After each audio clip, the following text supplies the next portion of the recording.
السلام علیکم دوستوں، محمد بن قاسم کے حوالے سے ہماری درسی کتابیں ہمیں بار بار یہ تو بتاتی ہیں کہ آپ نے 17 سال کی چھوٹی سی عمر میں فوجی جرنیل کا عہدہ سنبھال کر سندھ پر حملہ کیا اور بڑی مہارت سے دیبل سے لے کر ملتان تک کا علاقہ تھوڑے سے ہی عرصے میں فتح کر لیا۔ تاہم یہ کتابیں اس حوالے سے مکمل طور پر خاموش ہیں کہ محمد بن قاسم سندھ فتح کرنے کے بعد کہاں گئے۔ دلچسپ بات یہ ہے کہ ہمارے نوجوانوں کو بھی میں نے کبھی یہ سوال اٹھاتے نہیں سنا، حالانکہ فطری سی بات ہے کہ بندے کو یہ تجسس پیدا ہوتا ہے کہ آخر جس نوجوان نے 17 سال کی عمر میں سندھ فتح کر لیا، اس نے باقی زندگی کیسے گزاری۔ کسی مشہور شخص کی پیدائش کا احوال معلوم نہ ہونا تو اتنی حیرت کی بات نہیں، لیکن اگر کسی شخص نے چھوٹی سی عمر میں اتنا بڑا کارنامہ انجام دیا ہو تو اس کی موت کے حوالے سے کتابوں میں کوئی ذکر نہ ملنا یقیناً حیرت کی بات ہے۔ پہلی بات تو یہ کہ محمد بن قاسم سندھ کی فتح کے بعد کچھ زیادہ عرصے زندہ نہیں رہے۔ آپ 17 برس کی عمر میں سندھ پر حملہ کرنے نکلے۔ 1300 سال پہلے سندھ کا اطلاق جس علاقے پر ہوتا تھا وہ بہت لمبا اور چوڑا تھا۔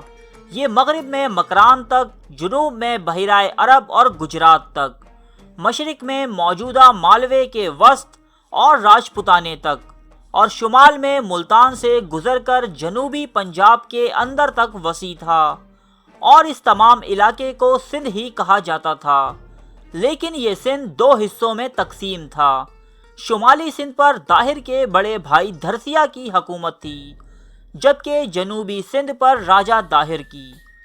دونوں میں اختلاف تب پیدا ہوا جب داہر نے اپنے نجومیوں اور جوتشیوں کے کہنے پر اپنی بہن لاڈی سے شادی کر لی۔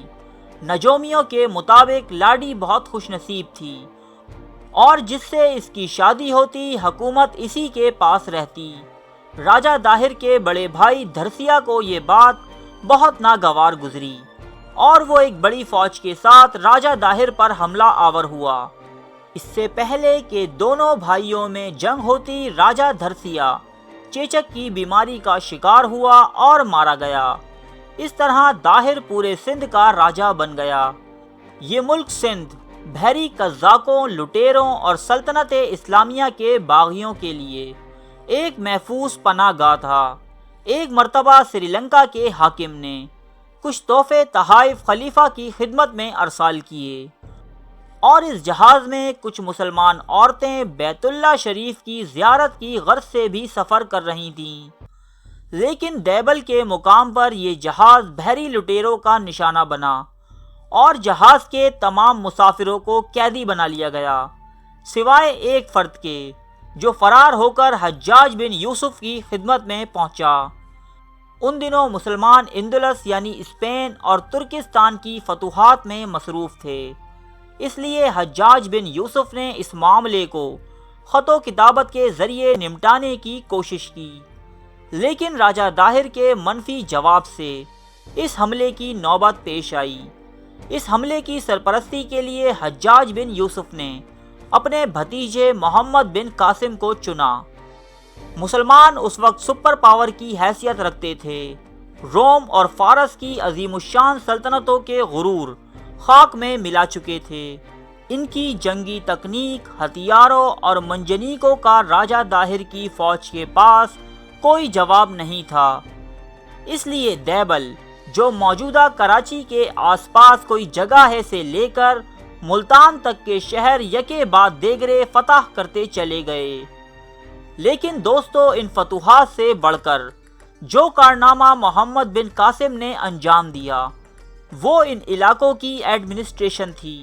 اس نے فتح کے اگلے روز ہی یہ اعلان کروا دیا کہ جو آدمی اپنے مذہب پر قائم رہنا چاہتا ہے اسے اپنے مذہبی طور طریقے اپنانے کی مکمل آزادی ہے۔